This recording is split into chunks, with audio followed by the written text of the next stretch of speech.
evaluates the Vancouver Canucks and is not afraid to tear the Band-Aid off. Yeah, Jansen is one of these guys that's very outspoken in a market that maybe punishes folks for being too outspoken at times. This is base like Kiefer Sherwood and give them a big role. Then sell them off. And number 3, buy draft picks by taking on bad contracts. Now, let's dive into, if the Vancouver Canucks had an opportunity to try to force being competitive, they would take it. The way this team is run, the way ownership has stepped in multiple times over the years, that the Vancouver Canucks have a very big reticence to choosing to write years off. Now they might be forced to do that, which is why you had these hybrid retool comments made. You had the sentiment being reported that apparently the Canucks might be interested in taking a step back for 2 years. This is what they're forced into. But Jannik Hansen's plan is like, no, take the next 3 years and decide that this is not worth pursuing. Decide that these years will be bad years and decide to build a team that fits for beyond that. Use these next 3 years to get as many draft picks as in line with some of the reporting we have seen. Let's say Vancouver gives Kiefer Sherwood a 4-year, $4 million contract, AAV. That doesn't really seem tradable. And Kiefer Sherwood is a player who I honestly don't think he is good enough to attain status that would make him a $4 million player consistently. Maybe this year, if you look at just the numbers, okay, he's on pace for 34 goals. Maybe that's a guy that's worth 4, but is he going to do that every single year? I don't really think so. So why not re-sign Sherwood with the intention of giving him a top spot and then sell him off later? You see, if Vancouver were to re-sign Sherwood, I think it would cause a big ruckus in the fan base, as we had seen in yesterday's video commentary. But if there's a bigger, longer-term vision that is clear to fans and media from that contract signing, if there is an immediate presence for Sherwood in the top 6, if there's a power play 1 presence when everybody is healthy, if there is a chance for him to get consistent goal scoring throughout, then it might increase the price, and then maybe a lot of other teams will be more interested in hopping with that first round pick. But it's not going to be because Vancouver wants to win now in 2026 or 2027.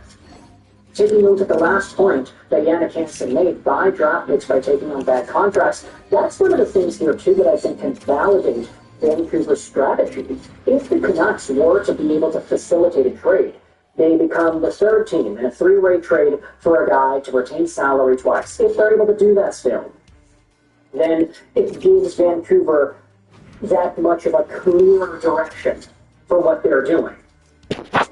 Like Montreal, when they took on David Savard's contract when he went to Tampa Bay, for example. 3-way trades have been pretty common over the past few years. Even just normal trades. Pavel Datsyuk and Marian Hossa and Shea Weber all moving to Arizona. Remember them? Yeah, those guys are all Arizona Coyotes alumni. Those guys were sent over because Arizona wanted to weaponize their cap space. They wanted to use it as a way to say,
A chance to fix your problems, but you gotta give us some draft picks too.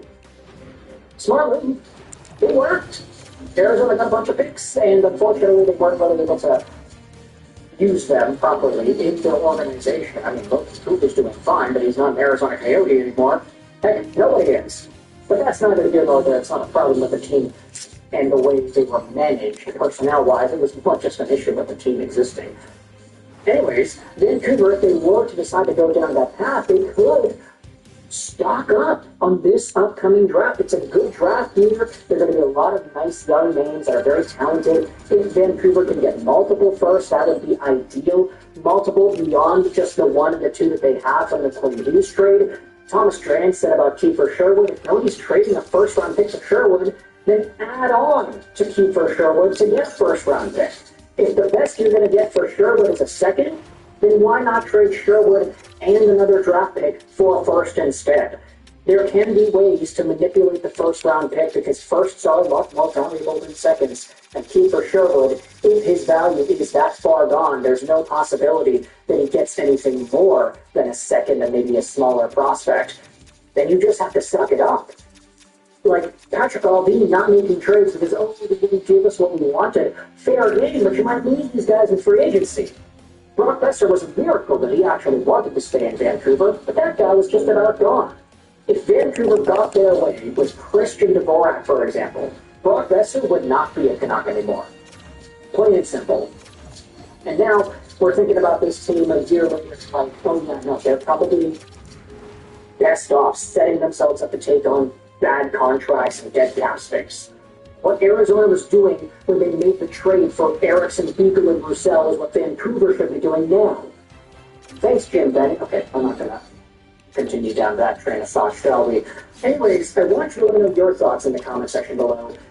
If this is the plan, if this was the plan, firstly, what are your thoughts on it? And secondly, what kind of names do you think Vancouver should go out there and target? If they were to take on some bad cap to get some draft picks, maybe sign other guys and give them bigger roles to boost their stock and then trade them afterwards, what are your thoughts on that entire process? What are your thoughts on the Canadiens trade plan here? And do you agree with it? Let me know in the comment section below all your opinions. I hope you enjoyed this Swish Articles.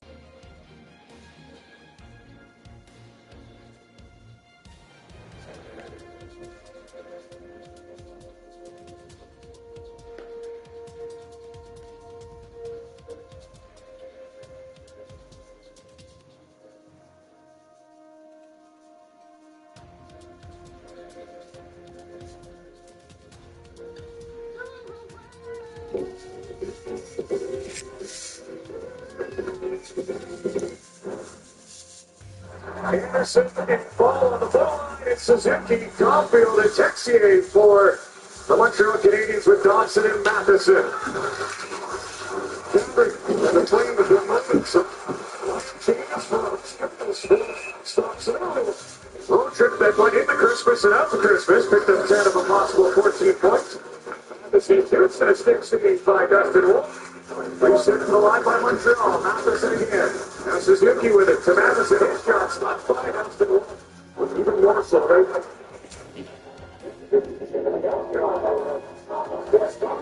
Welcome to the National Hockey League. Structure now. What's the night might be like this? The wolf is behind there.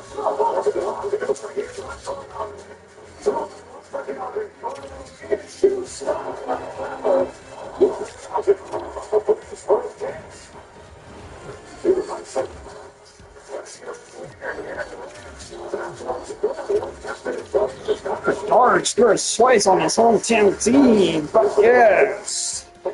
And his private game got 2 assists.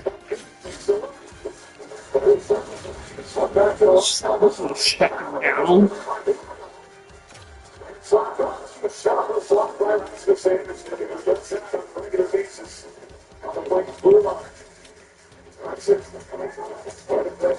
So the gathering steps up in the box.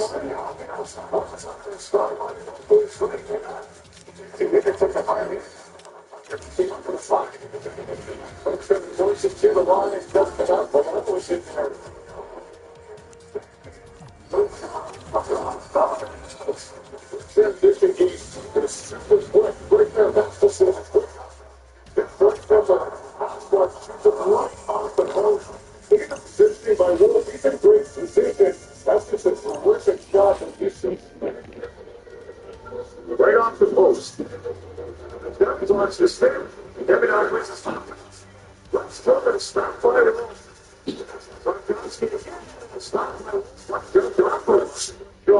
Slavkovsky is going to get fifth off for series. Boy, what a quick release.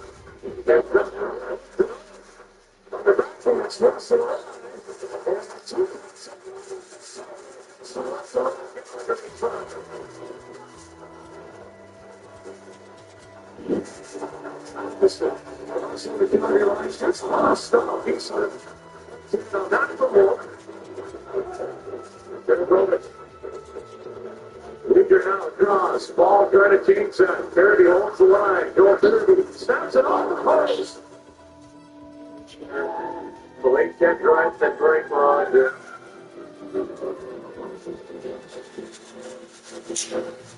What drops in the second period? He had a big overtime winner here last year. Counter and off the pass, both legs of Fowler, and it stays out. And Coleman and here's the yards working their magic again. Great pucks in, beats their tackle quickly from behind the net, getting out front to Coleman, makes his stick available, and that's perhaps the best save of the night by Fowler. 62 feet. Conversation I have just thinking about that this morning, but that was really, I can't really know. I can't see how this is going to change.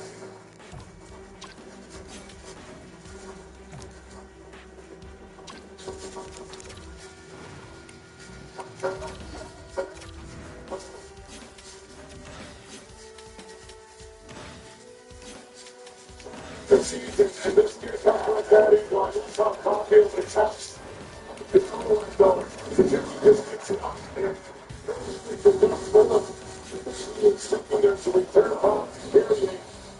There's not. And he kind of swerved up to me like he thought it would be a run. But it's not. The lead high short side available. Fantastic. There's one nothing.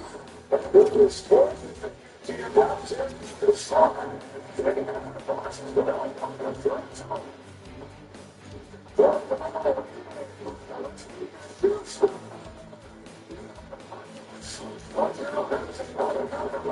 Oh my god, what a fucking goal! Holy shit! So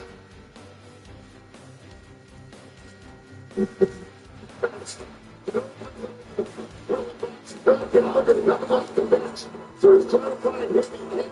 There's a person up in there. Get up there and the only chance.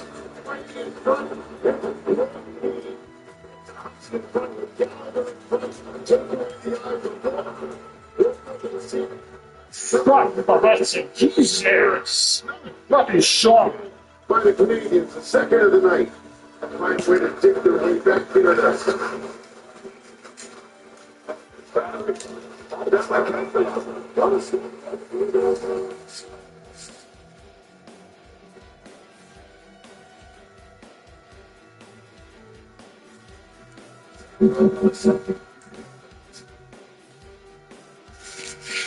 Hawks. Shine. He is having such a fantastic season. This way now, now the camera's going to think that he's taken down by confidence. But everybody at the video is continues to play. And watch this. Sikorsky with a great chance. Confident finishes off for his 14th of the season. Now time to Seneca on the Dutch score, both for goal or goal by rookie.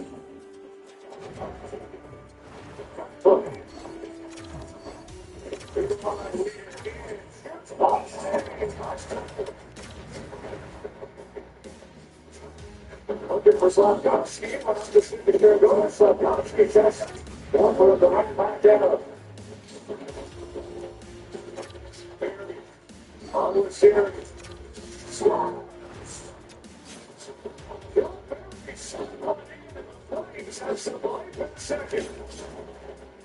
It's such a watch this son. Screen there. And another Montreal Canadian that skates in front of Fowler and just takes away his eyes on Fowler.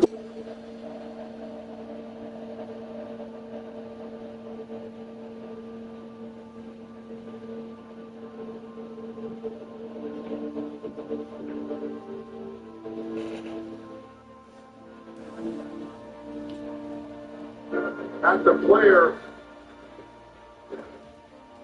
wins on the season total. Larger Martin gets another play to third, but the Bucks trying to get back tonight. Suzuki swing over. He's finished the ball to songs out of it. They're all protecting that podcast. They send something out. Picks the behind by Paul. The ball is getting in front. It's over. Look at it again. Stand down there. Stuff like that.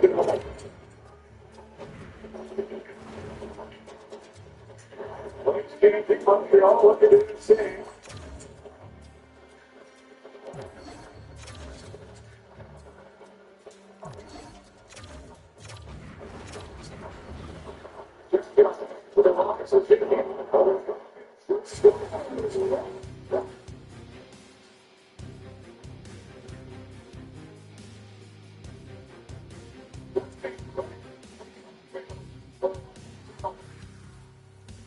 Going high, short side. Fucking shit. For the season.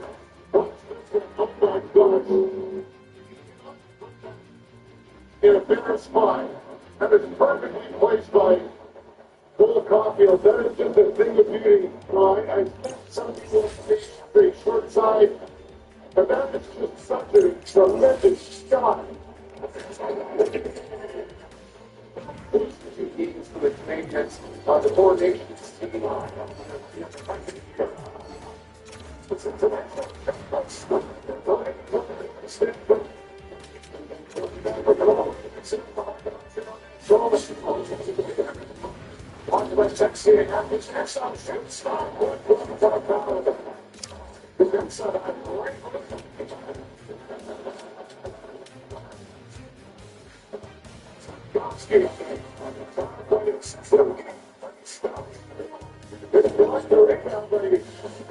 Oh, fuck off. There's no way he's going to hold me in fucking points.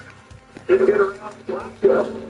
He moves it up to Shergoris, scratches him, and Canada score. It's Dawson Canada. Some life for the Flames. On further video review was determined to play at 4:32 was offside. Listen to this now.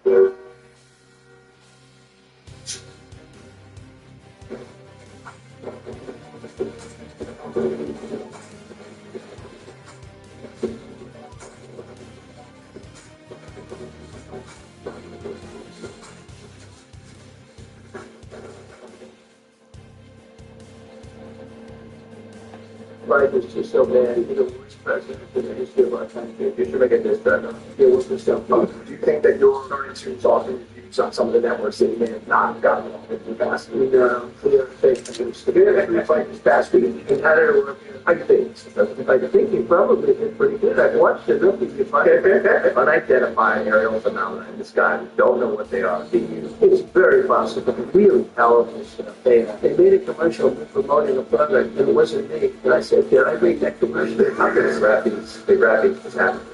Very contender.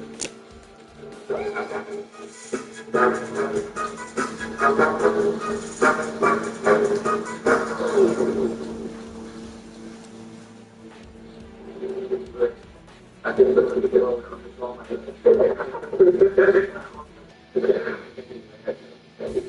all right, Bob.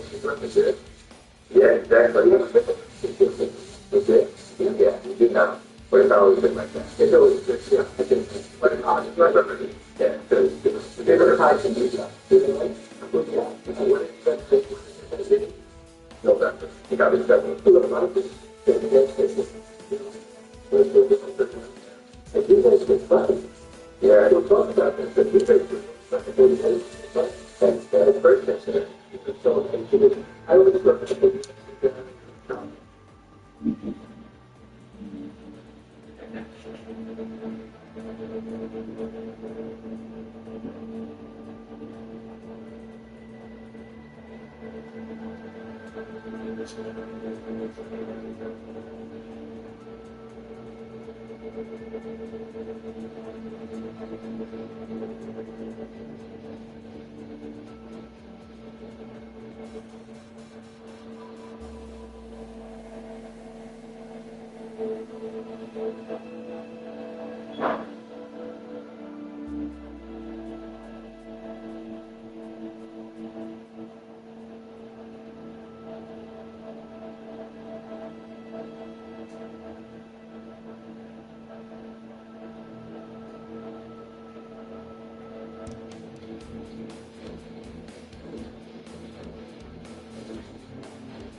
You know, like you get to the 75 years old, you think,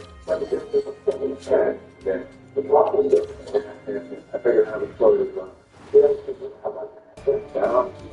Well, because of it, that's it. So they're going to do it. So, is it your most God? Oh, I hate it again.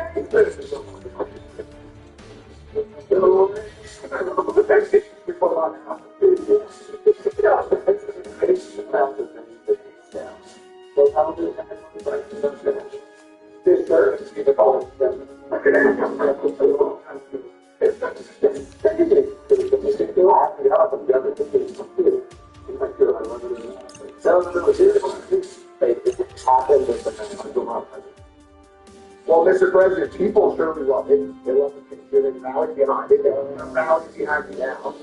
You know, they more than everything else we had. The biggest fundraising, I think, ever, for any candidate ever anywhere in the world. Hated that day.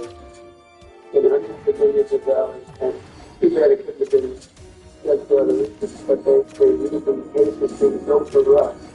And so, every one of the illegal pundits, and, you know, great guys, when you look at their shoes, it's a whole group, you know, that whole group of people. And David Crosby, Jonathan, every one of them, they seem to have but there's nothing to see it. There's no day, like, whether it's more than your instructions or there's no other things that happen. Mark Levin was an example. They couldn't believe it. Still okay, you know, to bring it with it. And especially that.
These fundraising numbers and the polls, but the fundraising checks go like a poll anywhere with a different method. But the fundraising numbers, I don't think there's ever been that much money raised yet. You become a martyr. Yeah, it's insane. $140 million in 35 million was out. Yeah, 58 million was in a few hours. And that was a full donation, like $71 something. And over there, we even went to San Francisco. That's supposed to be the belly of the beast, right? It's rare, is it? But they had thousands of people on this. Mr. President, I got the 10-minute warning from the team, which is now 8 minutes. Let him go a little longer. Is that okay? Yeah, let him go a little bit longer, okay? Who are these two guys? Then it'll turn out to be a lousy show and they'll say, you were right there. So go for another 20 minutes. Is that all right? It seems to be a nice flow. Yeah. I'll be in trouble with my people if I go, but I don't have to do it. But first of all, he would never been do this. You asking questions about this? No, we were talking about that. Folks would like to spend an invite to Joe Biden if he'd like to come on this podcast. Yeah, I think you should. You know what chance you have to get someone? I'd say less than 1%. Okay? You just have to get, I don't see how long it is. So there are two questions I have to ask. The first one is kind of fun. And I want to talk to you about this exposure we've seen in Congress yesterday. It's confusing and upsetting a lot of people. There's something happening. There are unidentified areas of this guy. He's don't know what they are. So, it's such a question I do get a lot, and it's such an interesting one. I have met with pilots that look just like you. Okay, they have more of a crew cut. Okay, they look like you, they look like you, some of them look like you, a little fatter. These are perfect people. And they're not conspiratorial, they're not crazy. And they tell me stories that make seem like that you wouldn't believe. These are not people who would say, but I said, I knew it, I still like wanting to do it. So, I met these clowns, beautiful, dominant pathology, okay? And perfect. There was something there that was round in form and going like 4 times faster than my super jet fighter plane. And I look at these guys.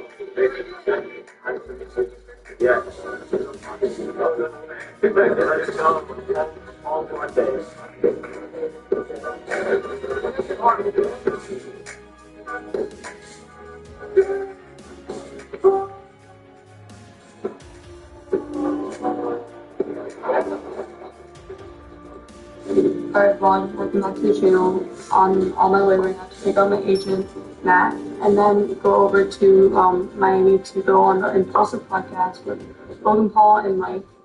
And then after that, we're going to a Jake Paul fight today, so this should be a fun one. Just me this time, me and Matt. Stay tuned, it's going to be really fun. I'm looking forward to going on Impulsive. Obviously, I grew up watching Logan Paul and Jake Paul, so it's kind of cool. Like,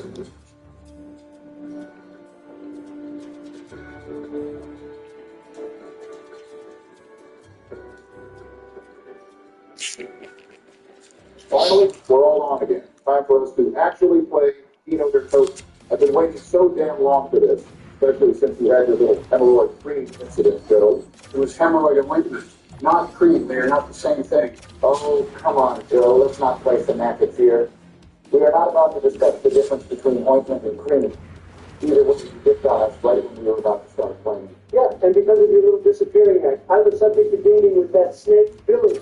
Come on, Donald, just let it go. You know it was Bill's fault the game glitched. Besides, it's not. Listen, all I'm saying is Joe wouldn't have caused that glitch. Oh, you really think so, Donnie? Oh, yeah, of course now you're defending Joe after he busted out the most racist line. Barack, you completely set yourself up there. Don't even start. All I said was my grammar nagging was working. You're the one who said nobody likes a nagger. You really didn't stop and think for a second how that could be misheard by a group of old dudes with fleeting senses? Yeah, Barry, I'm just a wee little old man with hearing troubles. I didn't mean nothing by it. Whatever. We're wasting time when we could be slaying zombies. Everyone get on Black Ops 1 before racist Van Winkle here decides it's time for another presidential nap. Still, I maintain the belief that Bill did it on purpose as some kind of weird retribution for how badly I smacked his wife. Metaphorically, mind you, I'm not out here beating women, so don't even make that joke.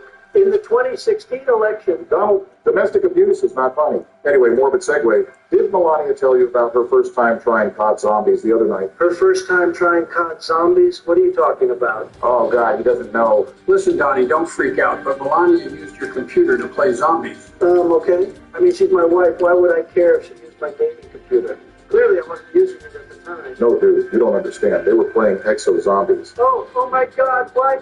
Why on earth were they playing Advanced Warfare? Honestly, it's my fault. Laura told me she was going to get all the ladies on, and for some reason it didn't even cross my mind to ask her what game they were going to play. Obviously, I would have suggested something like BO3, but yeah, I kind of had a Sleepy Joe dementia moment there. I don't really think it's that big of a deal. Jill said they all had a lot of fun playing. So really, that's all that matters, right? I guess I agree.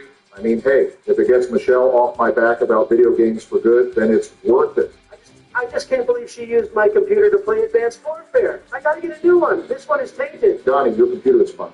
Now let's all hop on Kino. All right, boys. Time to show you all that the Don is still a Zombies Pro without crutch mechanics. That is Cap Donald. Last time we tried to play this, you literally asked if we could switch to the BO3 version instead. Wait, that's actually a good idea, though. Can we switch? I missed my baby.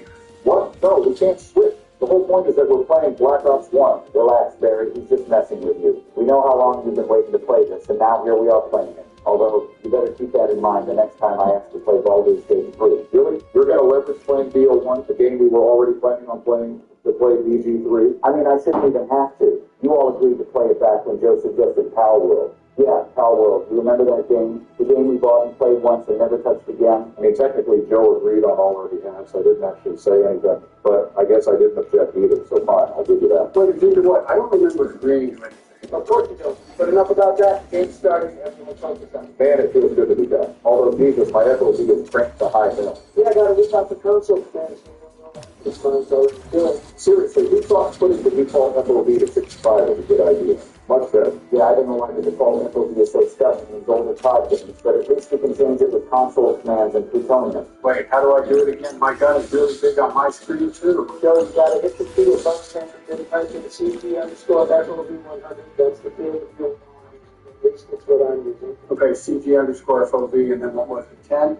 Well, my game is super zoomed in now. Not 10, you got 100. Wait, I might actually like this. Easier to see with my fading vision. Ah, yes, there it is.